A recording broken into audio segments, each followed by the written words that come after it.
pessoal, tudo bem? Professor Saulo Formiga aqui, ó.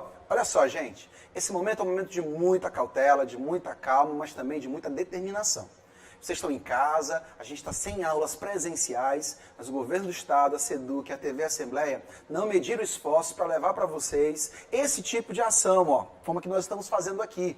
Uma aula em casa, né? Então fique em casa estudando. Vamos transformar esse momento, que é um momento peculiar, é um momento único na vida de todos nós, tanto da gente, geração mais antiga, quanto de vocês, geração mais nova. Vamos fazer com que essa quarentena seja a mais produtiva possível. E eu te garanto que quando você voltar para a sala de aula, isso vai acontecer logo, logo, você vai voltar muito mais forte, muito mais pronto para o que vai acontecer na sua vida, tá bom? Então, vamos trabalhar, que aí nós vamos ganhar ainda mais para os próximos dias. Então, vamos falar agora sobre clima, né? Na verdade, sobre a atmosfera, sobre tempo e sobre clima. Por quê? Porque, na verdade, é um dos temas que mais cobra-se nas provas. Se você está preocupado com o Enem, se você está preocupado em entrar na universidade, primeira preocupação é louvável, está certinha, tá? Mas se eu estou preocupado em passar no Enem, se eu estou preocupado em passar na prova da UEMA, eu tenho que me preocupar com os principais tópicos também que eles cobram nessas avaliações. E tempo e clima, sem dúvida, é um deles. Olha aqui, ó, vamos para o gráfico. Bem, eu tenho aqui uma tabela que mostra a cidade de São Luís no dia 31 de março. Olha o que nós temos. 24 graus como temperatura mínima e 31 graus como temperatura máxima. É a variação ou amplitude térmica, como nós costumamos dizer, tá? Cuidado com esses nomes técnicos, porque são nomes que sempre aparecem nas provas, tá? Amplitude térmica. Olha, São Luís não tem uma grande amplitude térmica, tem? Entre 24 e 31 graus. Será que isso é muito ou é pouco? Basta você ver como maranhense que ao longo do ano a nossa temperatura ela é constante. Eu posso dizer que São Luís ou que o Maranhão tem estações do ano bem definidas? Seria correto dizer isso, gente? Hein? Pensa aí um minutinho. Estações do ano bem definidas significa ter inverno frio, verão quente. E ao longo do ano eu tenho uma grande variação de temperatura. Bem, grande variação de temperatura com certeza não é algo que a gente fale no Maranhão ou que a gente viva no Maranhão, né? A gente pode até falar de frio. Algumas pessoas aqui em São Luís, só para você ter uma ideia, quando vão à litorânea, né, na praia litorânea, na avenida litorânea, durante a noite, costumam dizer que estão com frio por conta do vento, da brisa. Mas isso é um erro, porque na verdade eu posso estar com menos calor, mas frio, meu amigo, aqui no Maranhão e em São Luís, dificilmente você está falando, tá? Você vai falar. Agora, o pessoal do sul do Maranhão, um grande abraço para o pessoal de Balsas, Fortaleza dos Nogueiras, né? As Gerais de Balsas como um todo, né? Olha só, a região do sul do Maranhão é uma região mais alta, tanto que ali é uma região de planaltos. Quem é de Carolina, né, Estreito, ou até mesmo Riachão, sabe bem o que significa essa altitude na vida da gente. Então, o pessoal do sul do Maranhão já sabe o que é uma temperatura menor do que esses 24 graus. Principalmente durante a madrugada e nos meses de maio, junho e julho, né? A temperatura dá uma baixada, exatamente porque é inverno. Não quer dizer que é frio, veja só, não quer dizer que é frio. Quer dizer que a temperatura no sul do Maranhão é menor do que no norte. Tá? E isso é um fator climático que nós vamos, sem dúvida, explicar um pouco mais à frente, tá? Mas é para você notar a diferença do nosso estado, que é um estado gigantesco, sobretudo no sentido norte-sul, né? Sobretudo no sentido norte-sul. Aí vem, é grande e é diferente. É grande e é diferente, porque ao norte eu tenho o mar, o Oceano Atlântico. E ao sul eu tenho o quê? As chapadas e os planaltos, que vão, portanto, identificar ou caracterizar, né, um tipo climático um pouco distinto do norte, tá bom? Então, ó, vamos novamente aqui para a nossa tabela. Eu tenho São Luís como referência, 24 graus como mínima, como dissemos, e 31 graus como temperatura máxima. Agora, olha as características que eu tenho aqui embaixo, ó. Chuva, 15 milímetros. Chances de chuva, 90%. Ou seja, neste dia, 31 de março, as chances de pancada de chuva em São Luís era de 90%. Ou seja, uma alta chance de ocorrer, como de fato ocorreu. O vento vem de leste-nordeste e com 14 km por hora. A umidade pode variar entre 58% e 85%. Percebam, ó, a umidade do ar entre 58% e 85%. E isso é uma característica que a gente pode frisar como uma característica típica do Maranhão. Tanto faz ao norte ou ao sul, é comum a gente ter essa média bem aqui em todo o estado. Porque o estado do Maranhão é um estado úmido, tá? Extremamente úmido. Diferente, por exemplo, de Brasília. A capital do país tem momentos, principalmente no inverno, em que a umidade relativa do ar pode chegar a menos de 20%. E sabe o que significa? Toque de recolher. As políticas públicas voltadas para a saúde coletiva fazem com que as pessoas fiquem em casa. É o caso das escolas fecharem, porque a umidade do ar muito baixa faz com que uma grande quantidade de pessoas adoeça, sobretudo com problemas respiratórios. Tá? A OMS recomenda que 20% é o mínimo tolerável. Tá? Então, quando ela cai para 18%, isso se transforma num problema de saúde pública, tá? Que não é o caso para o nosso estado. E o sol nasce às 5h58 da manhã e se põe às 6h03 da tarde. Olha só, gente, esse quadro aqui é um quadro resumo de como São Luís estaria no dia 31 de março. Aí eu pergunto para vocês, isso aqui está resumindo o tempo de São Luís ou o clima de São Luís? Tempo ou clima? Tempo ou clima? Bem, já sabe a resposta? Então guarda aí um minutinho e vamos para o segundo exemplo. Ó. Voltei com São Luís, só que agora nós vamos buscar um outro referencial para poder fazer a comparação. Até porque é fácil para a gente falar de São Luís. Deixa eu te fazer uma pergunta. A temperatura de uma província que tem o nome. Soou estranho, né? A província se chama Nome. Ela é uma província de alta temperatura ou de baixa temperatura? Pensa um pouco. O nome da província é Nome. Isso mesmo, tá? N-O-M-E. Nome. Essa província, ela é de alta temperatura ou de baixa temperatura ao longo do ano? Bem, aposto que você está perguntando aí a si próprio, onde é que fica isso? Porque eu nunca ouvi falar de uma cidade chamada Nome. Pois bem. Então, por isso, acaba ficando difícil a gente falar sobre a temperatura do lugar, não é mesmo? Agora, se eu perguntasse assim para ti, o Alasca é um território frio ou quente? Você saberia responder? Frio ou quente, Alasca? Bem, se você já ouviu falar sobre o Alasca e sabe onde ele fica no mapa, com certeza você já tem a resposta na ponta da língua. O Alasca é frio. Né? Fica ali no extremo norte da América, né, ao lado dos Estados Unidos, lado oeste americano, mas fica dentro da região que nós chamamos de região subpolar.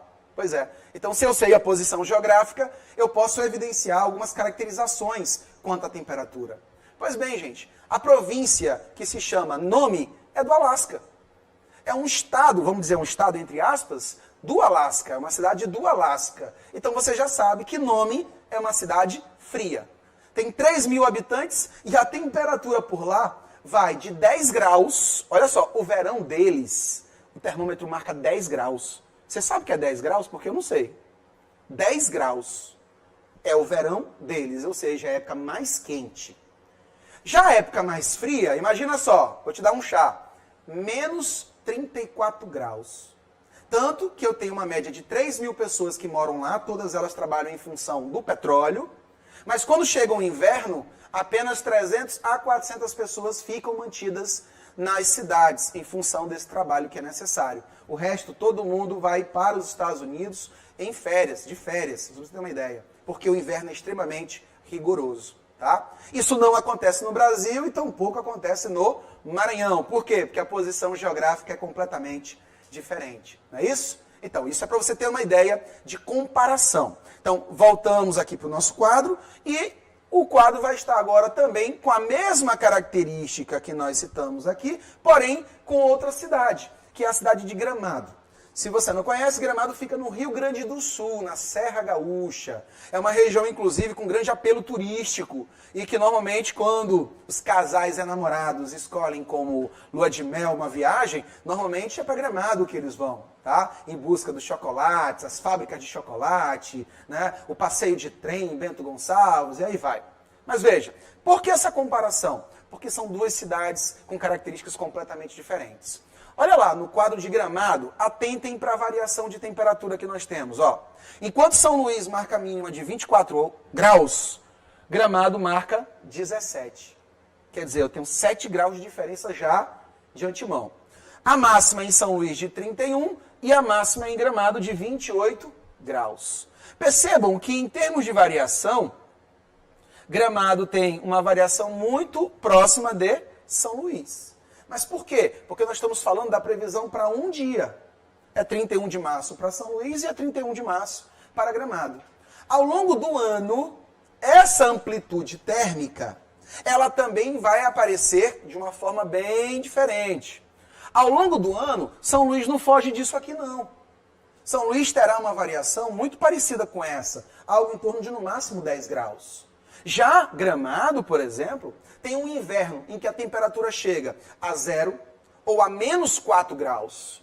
Gramado e aquela região comumente são lembrados por conta também da formação de neve. É comum, embora não seja anual, mas é comum a gente ter neve em Gramado. Já já a gente explica por quê, vai com calma. Mas a temperatura chega a menos 4 no inverno. Já no verão, a temperatura chega a 28 graus. Então eu tenho uma variação de 31 graus ao longo do ano. 31 graus ao longo do ano. Enquanto São Luís vem essa média de 10, 11 graus no máximo. Então é 3 vezes mais do que São Luís. Isso, sem dúvida, é algo que precisa ser averiguado, tá? Por quê?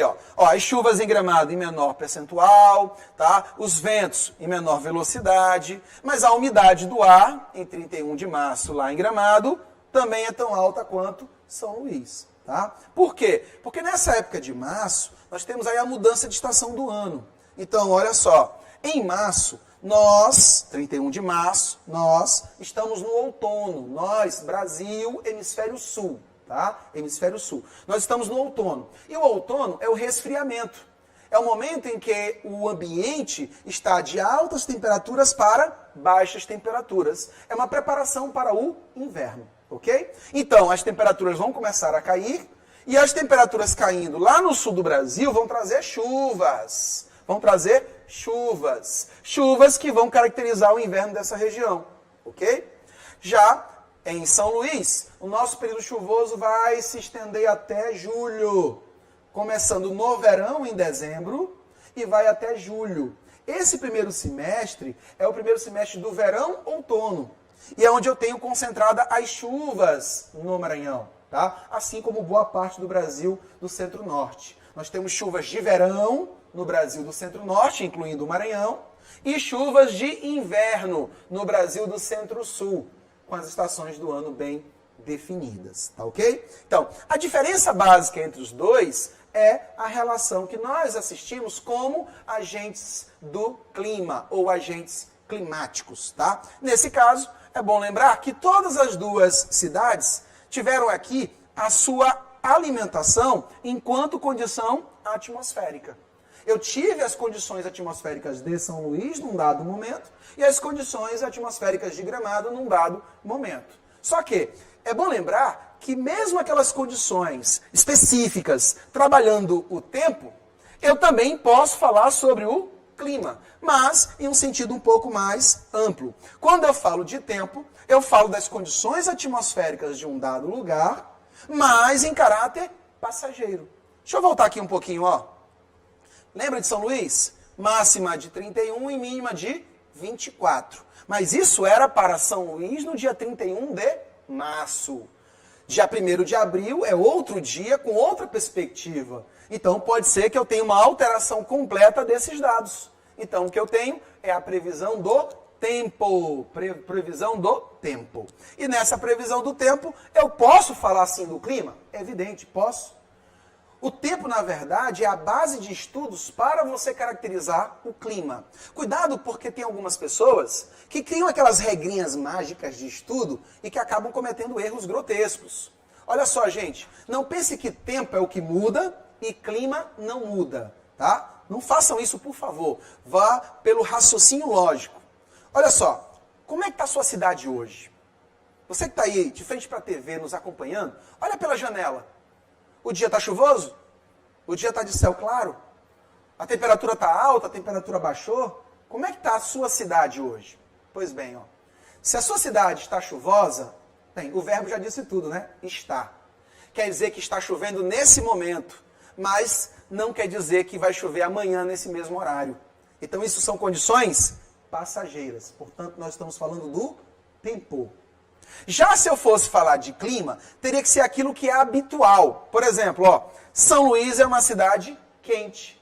Em vez de tratar, ó, São Luís está nublada. Isso aqui é uma condição do agora. Está nublada não quer dizer que é uma cidade nublada.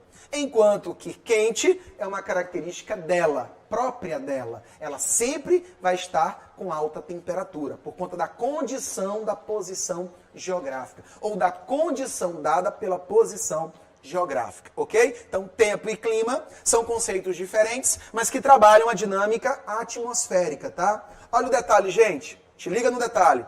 Para eu caracterizar o clima de uma região, como São Luís, foi preciso estudar durante décadas a cidade. Medindo a temperatura, medindo a umidade, medindo a pressão atmosférica. É bom lembrar que a UEMA, por exemplo, a nossa universidade estadual, ela tem um centro meteorológico de pesquisas. Então tem vários lugares aqui em São Luís, em especial, mas não só em São Luís, também pelos municípios afora, em que nós temos sensores instalados pela universidade que vai captar a temperatura nesse momento, o vento nesse momento e a umidade do ar. Através dessas imagens, através desses dados, o Centro Meteorológico da UEMA consegue, portanto, trabalhar a previsão do tempo. Só que, olha, esse tipo de dado ele vai ser estudado ao longo do ano inteiro e ao longo de décadas. Para quê? Para instituir um caráter, ou seja, aquilo que é mais habitual, a caracterização da atmosfera de um lugar, ok? É bom lembrar que, ao longo dos anos, esses estudos de décadas sobre temperatura, umidade, eles nos dão suporte para entender o que realmente mudou. Por exemplo, eu lembro quando eu era menino, e isso faz um longo tempo, as chuvas em São Luís, elas começavam pela manhã e se arrastavam durante o dia inteiro. Vocês lembram disso? Não, né? O pessoal mais antigo com certeza vai lembrar. Gente, era chuvisco, era comum em São Luís chuvisco. Durava o dia inteiro e durava semanas. Eu lembro que a gente era moleque, a gente queria jogar bola e não podia. A mãe dizia que não podia pegar aquele chuvisco, senão ia gripar, ia ficar doente, ia dar trabalho. Hoje não. Hoje, se você perceber, as chuvas acontecem ali em 30, 40 minutos. É aquele mundaréu de água, mas depois o sol abre. Eu tenho uma oscilação entre chuva e sol muito grande ao longo de um único dia. Enquanto que antigamente isso já não era tão comum. Quer dizer, houve uma mudança na forma com que este clima acontece. Só que isso não alterou a temperatura média, isso não alterou o volume de chuva médio. Olha só, não está chovendo mais do que chovia. Não está chovendo menos do que chovia. Acontece que a chuva está concentrada num espaço de tempo menor. E com isso a gente tem os impactos de uma forma muito mais grosseira. Ora, se chove em 1 hora o que era esperado para o dia inteiro, evidentemente que a nossa superfície, a cidade, ela não consegue se livrar daquela água na superfície tão rápido quanto ela chega.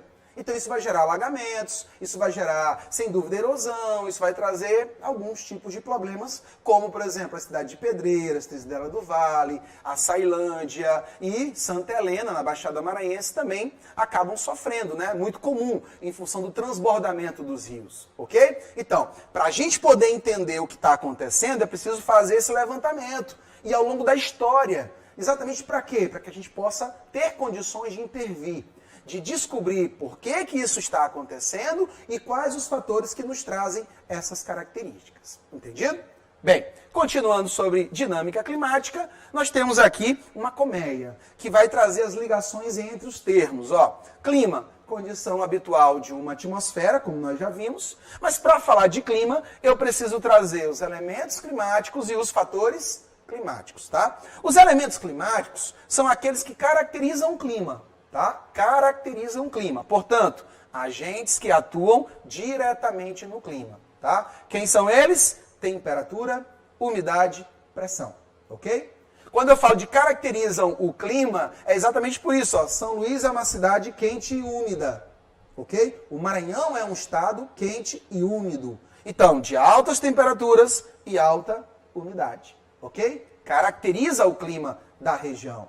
Quando eu penso em fatores, são os indiretos. Por quê? Porque os fatores alteram os elementos, que por sua vez alteram o clima. São Luís é quente e úmida, foi o que nós dissemos, não é isso? Agora, para eu mudar o clima de São Luís, eu tenho que mudar a temperatura e a umidade. E quem pode alterar essa temperatura e essa umidade? Os fatores, só que indiretamente. Ó, latitude, altitude, vegetação, relevo, maritimidade, continentalidade. Você sabia que 50% das chuvas que caem na Amazônia vem da própria floresta amazônica? Pois é. 50% vem da floresta amazônica em função da evapotranspiração e os outros 50% vêm dos ventos alísios, que são aqueles que montam o que nós chamamos de zona de convergência intertropical. Olha só, se eu desmato a Amazônia, eu perco, então, parte dessas chuvas consideráveis, né? 50% vem da própria mata. Se eu destruo a mata, estou destruindo também a fonte das chuvas. A evapotranspiração é quando os seres vivos transpiram, fazem as trocas gasosas, e nessa troca gasosa acaba eliminando o quê? Água no estado gasoso. Perfeito? Lá a mata é densa, as folhas são largas, e com o calor, elas acabam transpirando demais. É como a gente. Nossas cidades são muito quentes. Então, durante a época lá de setembro e outubro, em que as chuvas deram uma trégua, é comum a gente estar numa suadeira, né? Por conta das altas temperaturas. Pois bem, o teu corpo está suando para poder manter a temperatura interna dentro daquilo que é otimizado, dentro daquilo que é favorável para as tuas células. Então, o suor é um regulador térmico do teu corpo, tá bom? É um regulador térmico do teu corpo. Então, ó, latitude, altitude, vegetação e maritimidade podem alterar a temperatura e a umidade. Tem algum lugar no Equador que pode ter um clima parecido com o clima dos polos? Será que existe algum lugar na linha do Equador que pode ter a temperatura parecida com a temperatura das regiões polares? Pensa aí comigo um minutinho. Bem, você com certeza deve estar pensando assim, na linha do Equador os raios solares são perpendiculares, raios perpendiculares significa alta temperatura, então não. Na linha do Equador eu não posso ter uma temperatura semelhante ao que eu tenho nos polos. Mas aí é um equívoco, gente, sabe por quê? Porque existem situações em que a temperatura ela vai cair muito. E quem mais traz isso é a altitude. A altitude. Então no Equador eu tenho a Cordilheira dos Andes, bem aqui do nosso lado. Né? Ali no Peru, no Equador, no Chile. Então se eu for para as regiões dos picos montanhosos, como da Cordilheira dos Andes, lá eu vou ter, por exemplo, gelo eterno. As temperaturas são eternamente negativas. E isso veio em função da altitude. Então, essa combinação de fatores e elementos é que vai, portanto, definir a característica do clima de uma região. Ok? Continuando, nós temos aqui os fatores e como eles atuam na temperatura. Então, é o estudo da temperatura e, sobretudo, o estudo da variação térmica. Ok? O primeiro deles é a latitude. Você lembra o que é latitude? O pessoal do primeiro ano, por exemplo, começa o ano trabalhando esses conceitos básicos. Quem é do nono ano já viu isso um pouco antes. E quem é do terceiro ano, com certeza, deve estar revisando esses conceitos. Se não, deveria. Quando eu falo de latitude, eu falo de distância de qualquer ponto da superfície terrestre em relação à linha do Equador. Por quê? Porque a linha do Equador é o nosso marco zero. É a partir dela que nós vamos contabilizar a distância chamada de latitudinal, ok? Sempre levando em consideração o seguinte, ó, a linha do Equador é o centro da Terra, com uma variação de 0 a 90 graus para o norte e de 0 a 90 graus para o sul. Então, hemisfério norte e hemisfério sul. Quando eu falo da latitude, eu trago bem aqui este mapa, gente, ó. A linha do Equador corta a Terra bem ao meio. Mas essa região é uma região que nós chamamos de zona tropical. A gente falou disso agora há pouco. Essa zona tropical recebe raios solares perpendiculares o ano inteiro. Então significa que esses raios solares estão concentrados, essa concentração faz com que haja maior aquecimento, e esse maior aquecimento faz com que a temperatura local da zona equatorial seja alta. É o que nós chamamos de alta média térmica. A temperatura é alta e se mantém alta durante todo o ano. É o caso, claro, do nosso Maranhão. Quando eu saio do Equador e vou para os polos, a tendência é que a temperatura caia. A temperatura nos polos sempre é menor do que nas regiões mais próximas do Equador.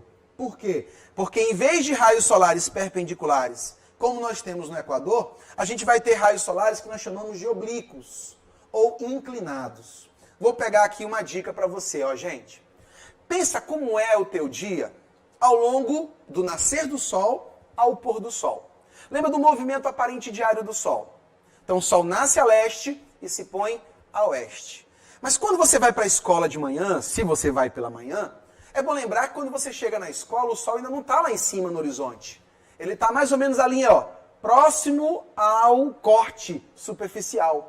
Então aquilo ali é o que nós chamamos de sol inclinado, ou sol oblíquo, tá? Não está muito quente ainda, tá? Diferentemente de 10 horas da manhã, não é mesmo?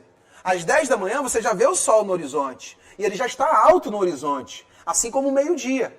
Quanto mais próximo do meio-dia, maior é a sensação térmica que nós temos. Sol ao meio-dia quer dizer sol a pino, quer dizer que o sol está perpendicular à superfície. E é o momento em que eu tenho a maior temperatura do dia, principalmente aqui no Maranhão.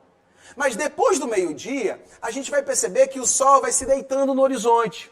Então quer dizer que ele deixou de ser perpendicular e ele passou a ser oblíquo, ou seja, inclinado. Quanto mais próximo do pôr do sol, menor vai ser a temperatura do dia. Não é verdade? Então, a forma com que o sol incide na superfície vai se traduzir em maior ou menor energia luminosa. E energia luminosa significa energia térmica, ok? Então, a latitude reflete exatamente isso. Quem está no Equador, raios solares perpendiculares. Quem está fora do Equador, ou alta latitude, raios solares oblíquos. Então, olha, alta latitude, tanto no norte quanto no sul, baixa temperatura. E baixa latitude, linha do Equador, com alta temperatura, ok? É hora da nota, hein? Coloque aí do ladinho no teu caderno, você que está junto com a gente estudando, hein? É para você entender por que a sua cidade é quente, porque você tem um estado que é notoriamente quente. E isso é muito bom, viu, gente? Não pense que isso é um problema, não. Isso é muito bom, sobretudo, para a biodiversidade. Se você lembrar bem, qualquer que seja a cidade aqui no Maranhão, você tem muitas frutas, né, ao teu redor, né? Goiaba, manga, bacuri, jussara. Gente, nós somos muito ricos em vida, né? Sobretudo em vida vegetal. Então, essa riqueza ela vem exatamente por isso. Ó. Lembra da experiência que nós falamos? Luz, calor e umidade. São as receitas necessárias, são os elementos necessários para a receita da biodiversidade. Anotado aí? Combinado? Então vamos passar para a próxima. Altitude, tá? A altitude é a distância de qualquer ponto em relação ao nível do mar. Eu estou falando de uma distância vertical, tá? O nível do mar, porque ele é o nosso referencial como convenção internacional. Eu trouxe aqui uma figura que, inclusive, já caiu em várias provas de vestibulares e que também pode estar frisando no teu, né, ilustrando no teu livro. Eu trouxe aqui 3 cidades de São Paulo, tá? Campos do Jordão, que está a pouco mais de 1.000 metros de altura em relação ao nível do mar. Entre 1.000 e 2.000, na verdade, vamos colocar aqui 1.500. São Paulo, capital, que está a 1.000 metros de altitude. E Santos, na Baixada Paulista, tá? Está no litoral, ó, tá aqui, ó, praia, onde tem um porto de Santos.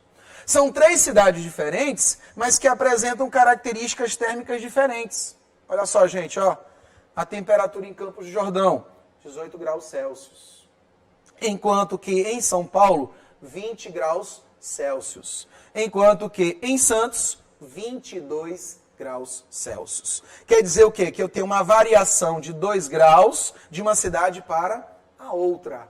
Nesse caso, elas estão praticamente na mesma latitude, só que estão em altitudes diferentes. Então, o que nós vamos pegar como lição disso? Ó? Quanto mais alta latitude, mais baixa a temperatura. Quanto mais baixa a altitude, mais alta temperatura. Isso tem a ver com a forma com que esta localidade de alta altitude, ela absorve os raios solares. Normalmente os picos montanhosos são áreas muito irregulares e pequenas. Então, quanto menor a área, menor a recepção de luz e menor o calor produzido. Ok? Próximo, maritimidade e continentalidade. Quando você fala disso, você fala da proximidade e o afastamento em relação às águas oceânicas, tá? Pega como exemplo sempre as águas oceânicas. Não esqueça que a água do mar, a água oceânica, ela é a maior lâmina de água do planeta.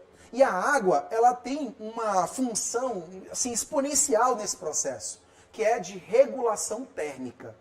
Quer dizer que a água não se aquece e não se resfria rapidamente. Então, com isso, ela consegue manter uma regularidade. Quanto mais longe do mar, mais distante dessa regularidade. Então, imagina, qual é a consequência disso? Quanto mais longe do mar, menos regular é a manutenção da temperatura. Então, inversamente a isso, maior a oscilação da temperatura do lugar. Então, olha só. Nós vamos pegar aqui como exemplo as figuras. Eu tenho aqui, ó, duas figuras que mostram um deserto e mostram uma cidade litorânea, tá? Olha o que nós temos, ó. No deserto, os raios solares vão fazer com que a superfície absorva muita luz. E isso vai fazer com que ele também libere muito calor. Só que o deserto, durante o dia, ele é muito quente, por falta d'água. Mas durante a noite, ele é muito frio. O Saara, por exemplo, chega a marcar 0 grau durante a noite. Não sei se vocês já viram filmes com o Saara, as pessoas andam sempre muito bem vestidas, né? Dos pés à cabeça. Para proteger do sol, mas também para proteger do frio durante a noite. Aquelas roupas, elas usam um tecido térmico que é muito propício a isso. Tanto para o calor do dia, quanto para o frio da noite. Já a cidade litorânea, como São Luís, Araioses, Tutóia, né, Guimarães, entre outras, são cidades em que o oceano faz um trabalho brilhante de regulação. Ou seja, durante o dia elas não conseguem se aquecer muito, porque o mar não permite, mas durante a noite também não resfriam muito, porque o mar consegue manter essa temperatura, tá? Então o nome disso é maritimidade, ok? E um bom exemplo para a gente fechar isso são as brisas. São os ventos que ocorrem no litoral. Para você que mora no litoral, eu vou lembrar você de uma coisinha que talvez você nunca tenha percebido. Por que o vento sopra em uma direção durante o dia e em outra, completamente oposta, durante a noite? Você já pensou nisso? Olha só. Olha o que essas setas estão me mostrando. Durante o dia, tanto o oceano quanto o continente são aquecidos. E esse aquecimento faz com que a temperatura se distribua. Ó. O oceano não consegue aquecer muito rápido. Então a temperatura no oceano fica menor do que no continente. Só que a temperatura maior no continente faz com que a pressão atmosférica seja menor. E os ventos sempre vão da alta pressão para baixa pressão. Então, ó, durante o dia, o mar está com menor temperatura, mas está com maior pressão. Então, durante o dia, o vento sopra do mar para o continente. Você que mora no litoral, por exemplo, você pode fazer essa observação tranquilamente. Durante o dia, o vento sopra do mar para o continente. E durante a noite, no sentido oposto. Por quê? Porque durante a noite não tem sol. Então, cada corpo vai ter o calor que conseguiu agregar durante o dia. Só que o continente perde calor muito rápido. E com isso, a temperatura do continente à noite cai. Coisa que não acontece no oceano, porque a água é um regulador térmico. Então a pressão fica maior no continente e com isso os ventos sopram do continente para os oceanos. Então, durante o dia, vento do mar para o continente, durante a noite, ventos do continente para o mar. É por isso que os pescadores normalmente saem para pescar antes do nascer do sol, para pegar carona com o vento. E sempre retornam antes do pôr do sol. Também pelo mesmo conhecimento, tá? Um conhecimento empírico, um conhecimento de vivência. A gente precisa aprender com ele, sem dúvida. Todo conhecimento é válido, gente. E é por isso que nós estamos aqui. A gente não vai ficar de braços cruzados enquanto estamos todos em casa. É a nossa quarentena produtiva, então fique em casa e estudando, ok? Até um grande abraço, até a próxima e vamos nessa.